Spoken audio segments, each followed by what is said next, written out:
মানুষের ইতিহাস যদি আমরা একটু গভীরভাবে দেখি তাহলে লক্ষ্য করব যে সমাজ, যে ব্যক্তি কিংবা যে দর্শন সমন্বয় করতে পেরেছে তারাই টিকে থেকেছে। আর যারা বলেছে আমিই একমাত্র ঠিক, আমার পথ ছাড়া আর সব ভুল, তারা ধীরে ধীরে সময়ের গর্ভে হারিয়ে গেছে। হিন্দু ধর্মের সবচেয়ে বড় শক্তি এখানেই, এটি কখনো একরৈখিক নয়, কখনো একমাত্রিক নয়। এখানে মত আছে, পথ আছে, দ্বন্দ্ব আছে, আবার সেই দ্বন্দ্বের মধ্যেই রয়েছে আশ্চর্য এক সমন্বয়। গীতা, উপনিষদ, বেদ, এই তিনটি মূল শাস্ত্র আসলে কোনো বিচ্ছিন্ন গ্রন্থ নয়। এরা এমন এক ত্রিবেণী যেখানে মানুষের চিন্তা, কর্ম ও আত্মবোধ এক জায়গায় এসে মিশেছে। হিন্দু ধর্মে যত রকমের মতবাদ, ভক্তি, জ্ঞান, কর্ম, ত্যাগ, সংসার সব কিছুকে একত্রে ধারণ করার চেষ্টা এই শাস্ত্রগুলোর মধ্যেই দেখা যায়। অধ্যাত্ম রামায়ণেও এই সমন্বয়ের দর্শন স্পষ্টভাবে আছে, কিন্তু সেটি অতটা জনপ্রিয় নয় বলেই তার নাম সাধারণ আলোচনায় কম আসে। জনপ্রিয়তা আর গভীরতার মধ্যে যে বিস্তার ফারাক, সেটি মানব জীবনের এক বড় শিক্ষা। ঠিক এই জায়গাতেই মানব জীবনের সঙ্গে শাস্ত্রের মিল খুঁজে পাওয়া যায়। জীবনে যে মানুষ বিভিন্ন দিককে একসঙ্গে সামলাতে পারে, পরিবার, কর্ম, মন, নৈতিকতা, তারা ধীরে ধীরে প্রতিষ্ঠিত হয়। আর যারা একদিক আঁকড়ে ধরে বাকি সব কিছুকে অস্বীকার করে, তারা একসময় হারিয়ে যায়, এমনকি তাদের অস্তিত্বের চিহ্নও থাকে না। ভিডিওটিতে এগোনোর আগে আপনাদের কাছে ছোট্ট একটা অনুরোধ, আপনারা যদি আমাদের চ্যানেলে নতুন হয়ে থাকেন অবশ্যই চ্যানেলটিকে সাবস্ক্রাইব করবেন, ভিডিওটিতে লাইক দেবেন, ভিডিওটি শেয়ার করবেন আর কমেন্টে লিখে দেবেন জয় শ্রীকৃষ্ণের জয়। গীতা এমন একটি গ্রন্থ যা জীবনের দুই বিপরীতমুখী পথকে একসঙ্গে গ্রহণ করেছে।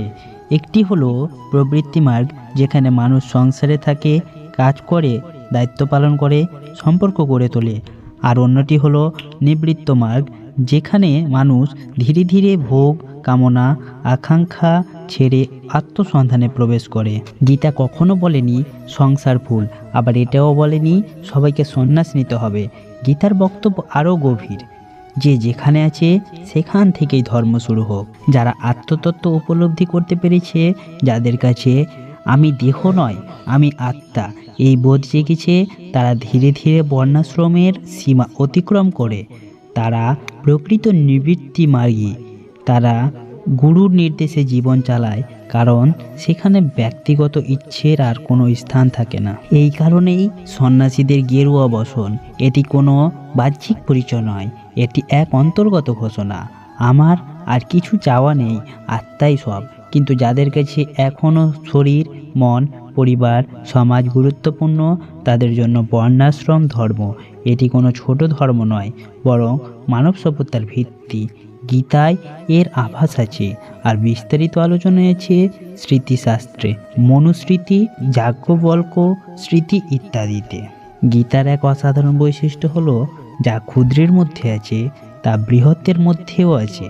ভগবান অর্জুনকে বলেছেন নিজের ধর্ম অনুযায়ী জীবনযাপন করো, আবার একই সঙ্গে বলেছেন এই বিশাল বিশ্ব ব্রহ্মাণ্ড এক মহাধর্মের নিয়মে চলছে। মানুষের জীবনে জন্ম মৃত্যুর চক্র যেমন সত্য, তেমনি এই জগতের সৃষ্টি, স্থিতি, প্রলয়ও সত্য। একটি হৃদয়ের ভেতরে যে চৈতন্য বিরাজ করে, সেই চৈতন্যই সর্বব্যাপী। জীবাত্মা আর পরমাত্মা দুটোকে একসঙ্গে বোঝানো হয়েছে, কারণ সত্য কখনো একমুখী নয়। গীতা কোনো কল্পনাভিত্তিক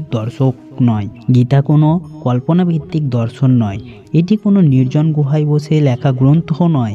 গীতা দেওয়া হয়েছিল একজন গভীর বিষণ্ণ মানুষের উদ্দেশ্যে, এক ভয়াবহ যুদ্ধক্ষেত্রে এমন একজন মানুষের দ্বারা যিনি নিজে কর্মে শ্রেষ্ঠ অথচ অন্তরে সম্পূর্ণ শান্ত। এই তিনটি বিষয়ই গীতাকে অনন্য করে তোলে। আমাদের প্রত্যেকের জীবনে এক একটি যুদ্ধক্ষেত্র। সংসার মানেই সংঘর্ষ, ইচ্ছে বনাম দায়িত্ব, মন বনাম বিবেক, স্বপ্ন বনাম বাস্তবতা। কুরুক্ষেত্রের মতো সেখানে অস্ত্র নেই ঠিকই, কিন্তু মানসিক অস্ত্রের আঘাত কম নয়। যদি যুদ্ধক্ষেত্রের মাঝখানে দাঁড়িয়ে গীতার উপদেশ পালন করা যায়, তাহলে আমরা দৈনন্দিন জীবনেও তা সম্ভব। গীতার শেষ বাণী সর্বধর্মান পরিত্যজ্য মামেকং শরণং ব্রজ। এর মানে এই নয় যে ধর্ম ত্যাগ করো, এর মানে সব ধর্মের অহংকার ত্যাগ করো। তুমি যা কিছু করছো শেষ পর্যন্ত তা যদি ঈশ্বরের চরণে সমর্পণ না করো, তবে জন্ম মৃত্যুর চক্র থামবে না। গীতা শুরু হয় সমস্যা দিয়ে, শোক ও মোহ।